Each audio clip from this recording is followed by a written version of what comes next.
प्रिय छात्रों, आज हम लोग राष्ट्रीय जनवादी कांग्रेस की रचना, अधिवेशन, कार्य और शक्तियों का अध्ययन करेंगे। संविधान के अनुच्छेद 57 में राष्ट्रीय जनवादी कांग्रेस की राज्य शक्ति का सर्वोच्च अंग घोषित किया गया है। संविधान में यह भी स्पष्ट कर दिया गया है कि जनवादी कांग्रेस और उसकी स्थायी समिति राज्य की विधायी शक्ति का प्रयोग करने वाला निकाय है। जनवादी कांग्रेस रचना और संगठन। चीन में एकात्मक विधानमंडल है। 1978 के संविधान में विधानमंडल एकात्मक ही था। 1982 के नए संविधान में भी इसी व्यवस्था को अपनाए रखा गया है। संविधान के अनुच्छेद 59 में राष्ट्रवादी जनवादी कांग्रेस की रचना और उसके संगठन पर प्रकाश डाला गया है। इसमें निम्न क्षेत्रों के प्रतिनिधि होते हैं। नंबर 1, प्रांतों के निर्वाचित प्रतिनिधि। नंबर 2, स्वशासित क्षेत्रों के प्रतिनिधि। नंबर 3, केंद्र के सीधे अधिकार में आने वाली नगरपालिकाओं के प्रतिनिधि। नंबर 4, सशस्त्र सेनाओं के प्रतिनिधि। इसके अतिरिक्त विशेष प्रशासकीय सेवा के प्रतिनिधि को भी स्थान दिया गया है। राष्ट्रवादी जनवादी कांग्रेस के प्रतिनिधियों का निर्वाचन वयस्क मताधिकार के आधार पर किया जाता है। 18 वर्ष की आयु प्राप्त व्यक्तियों को यह अधिकार दिया गया है। सभी वयस्क नागरिक मताधिकारी हैं और निर्वाचन में उम्मीदवार हो सकते हैं, परंतु शर्त यह है कि वे नंबर 1 पागल नहीं होने चाहिए। नंबर 2, न्यायालय से दंडित ना हो। नंबर 3, साम्राज्यवादी पूंजीपति तथा सामंत न रहे हों। राष्ट्रीयता, प्रजाति, काम धंधे, कुल, धार्मिक विश्वास, शिक्षा, संपत्ति या निवास स्थान के आधार पर किसी भी व्यक्ति को मताधिकार का उम्मीदवार होने के अधिकार से वंचित नहीं किया जाएगा। नए संविधान को स्वीकृत करने वाली कांग्रेस में सदस्यों की उपस्थिति 3037 थी। इस प्रकार जनवादी कांग्रेस विश्व का सबसे बड़ा विधायी सदन है। जनवादी कांग्रेस के सदस्यों को डिप्टी कहा जाता है। राष्ट्रवादी जनवादी कांग्रेस की सदस्यता के लिए उम्मीदवारों की नामजदगी या दल के केंद्रीय अधिकारियों को पूर्ण नियंत्रण रहता है। चीन के शासकों के अनुसार उम्मीदवारों की यह नामजदगी व्यापक और निरंतर वाद विवाद के आधार पर होती है और इसे लोकतंत्रीय विचार विमर्श की प्रक्रिया का परिणाम समझा जाएगा। सदस्यों के विशेषाधिकार। संविधान के अनुसार राष्ट्रवादी जनवादी कांग्रेस के सदस्यों को उनके सदस्य बने रहने तक कुछ विशेषाधिकार प्राप्त हैं। जैसे किसी भी सदस्य को पूर्व अनुमति के बिना बंदी नहीं बनाया जा सकता और न ही मुकदमा चलाया जा सकता है। कांग्रेस की बैठक में न होते हुए इस संबंध में कांग्रेस की स्थायी समिति से अनुमति लेना आवश्यक है। कार्यकाल और अधिवेशन। संविधान के अनुच्छेद 60 में राष्ट्रीय जनवादी कांग्रेस का निर्वाचन 5 वर्ष के लिए होता है। जनवादी कांग्रेस का अधिवेशन वर्ष में एक बार अवश्य बुलाएंगे। आवश्यकता पड़ने पर इसका अधिवेशन पहले भी बुलाया जा सकता है और स्थगित किया जा सकता है। यदि 1/5 डिप्टी कांग्रेस के अधिवेशन बुलाने का आग्रह करें तो भी इसका अधिवेशन बुलाया जा सकता है। जनवादी कांग्रेस की शक्तियाँ और कार्य।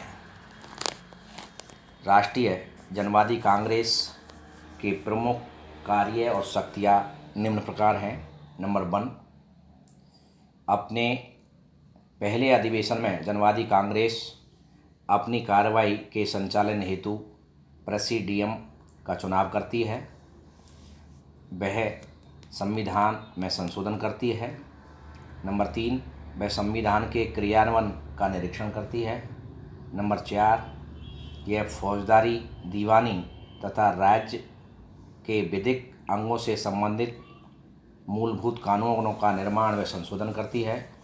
नंबर 5, जनवादी चीनी गणराज्य के राष्ट्रपति तथा उपराष्ट्रपति का निर्वाचन करना, राष्ट्रपति की सिफारिश पर राज्य परिषद के प्रधानमंत्री तथा उप प्रधानमंत्री के चयन का निर्धारण करना, जनवादी कांग्रेस ही स्टेट काउंसिलर, मंत्रालयों के प्रभारी मंत्रियों, ऑडिटर जनरल तथा राज्य परिषद के महासचिव का प्रधानमंत्री द्वारा मनोनयन होने पर अंतिम रूप से चयन करती है। नंबर 7, यह केंद्रीय सैनिक आयोग के अध्यक्ष का निर्वाचन करती है तथा उनके द्वारा मनोनीत सदस्यों का आयोग के लिए चयन करती है। नंबर 8, यह सर्वोच्च जनवादी न्यायालय के सभापति का निर्वाचन करती है।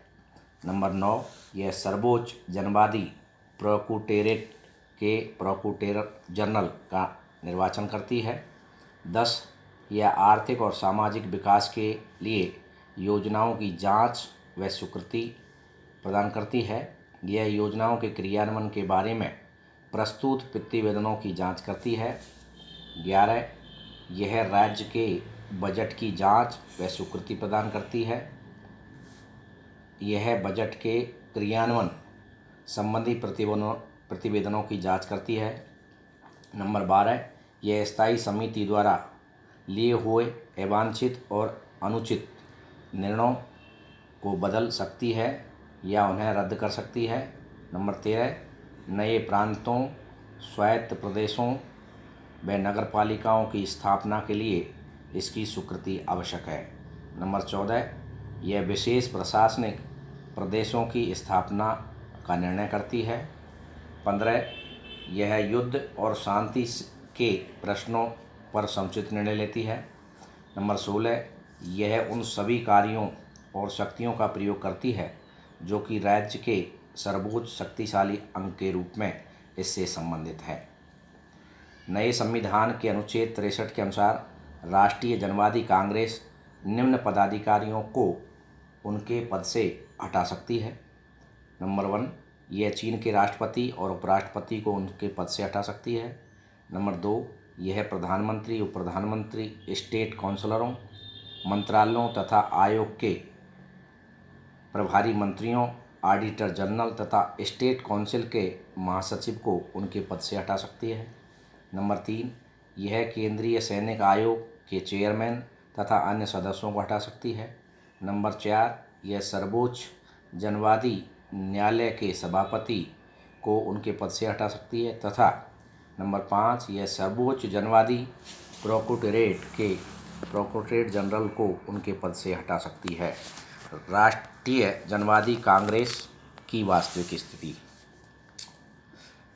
संविधान राष्ट्रीय जनवादी कांग्रेस को केवल विधायी वरन प्रशासनिक और वित्तीय शक्तियों भी प्राप्त हैं और नए संविधान में तो उसे राज्य शक्ति का सर्वोच्च अंग कहा गया है।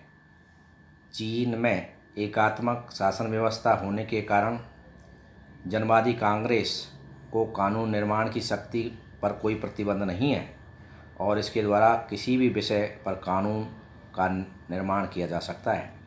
राष्ट्रीय कांग्रेस द्वारा पारित विधेयकों पर कार्यपालिका के किसी प्राधिकारी या को निषेधाधिकार प्राप्त नहीं है। चीन में न्यायिक पुनर्विचार की शक्ति नहीं है, इसलिए जनवादी कांग्रेस द्वारा निर्मित कानूनों की वैधता को कोई चुनौती नहीं दी जा सकती है। राष्ट्रीय जनवादी कांग्रेस उन सभी शक्तियों का प्रयोग कर सकती है जिनकी चर्चा संविधान में नहीं की गई है। ऐसी कोई भी व्यवस्था अमेरिका, भारत या पूर्व सोवियत संघ के संविधान में नहीं है।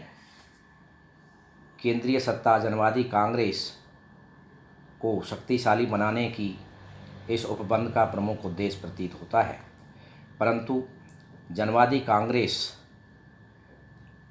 की वास्तविक शक्ति का अध्ययन करेंगे तो हम पाएंगे, नंबर 1, प्रथम, इसकी अत्यधिक विशाल सदस्य संख्या के कारण यह किसी भी मामले पर ठीक प्रकार से विचार नहीं कर सकती।